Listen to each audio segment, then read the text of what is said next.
ഇന്ന് നമ്മൾ സംസാരിക്കാൻ പോകുന്നത് ഭഗവാൻ വിഷ്ണുവിൻ്റെ മൂന്നാമത്തെ അവതാരമായ വരാഹ ഭഗവാന് അല്ലെങ്കിൽ വരാഹി ദേവിക്ക് ഇഷ്ടമുള്ള ഭക്ഷണങ്ങൾ ഏതൊക്കെയാണ് എന്നുള്ളതാണ്. വരാഹ പൂജ ചെയ്യുന്നവർ എപ്പോഴും ചോദിക്കുന്ന ഒരു കാര്യമാണ്, ഏതുതരം ഭക്ഷണമാണ് ഹോമത്തിനും പൂജയ്ക്കും അനുയോജ്യം? ദേവിക്ക് അല്ലെങ്കിൽ ദേവന് ഏറ്റവും ഇഷ്ടമുള്ള ഭക്ഷണം ഏതാണ് എന്നൊക്കെ, അഥവാ ഹോമത്തിന് വിവിധ ആവശ്യങ്ങൾക്ക് ഏതൊക്കെ ഭക്ഷണം സ്വീകരിക്കാം എന്ന് അവർ ചോദിക്കാറുണ്ട്. ഇന്ന് നാം പറയുന്നത് ഈ വിഷയത്തെക്കുറിച്ചാണ്.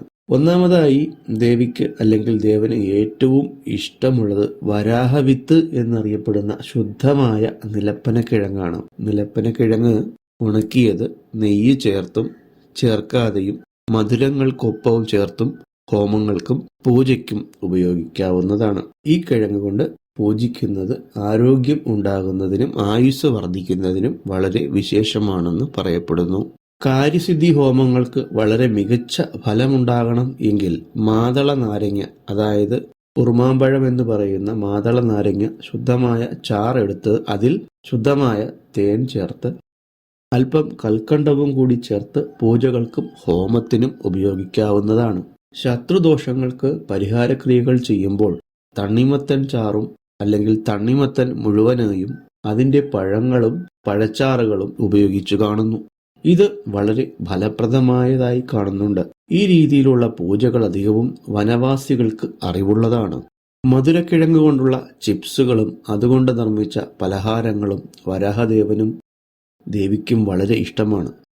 വരാഹദേവന്റെ എല്ലാ പൂജകളും രാത്രിയിൽ ചെയ്യുന്നതാണ് ഉത്തമമായി കരുതുന്നത്.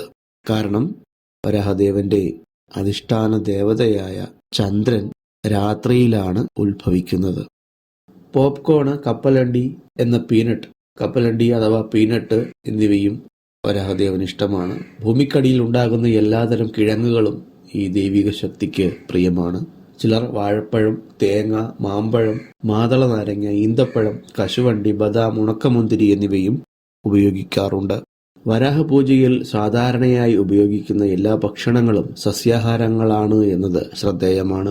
ഉള്ളി അല്ലെങ്കിൽ വെളുത്തുള്ളി എന്നിവ ഒഴിവാക്കിക്കൊണ്ട് സാത്വികമായ ഭക്ഷണ രീതിയിലാണ് ഇവ ഉണ്ടാക്കുന്നത്.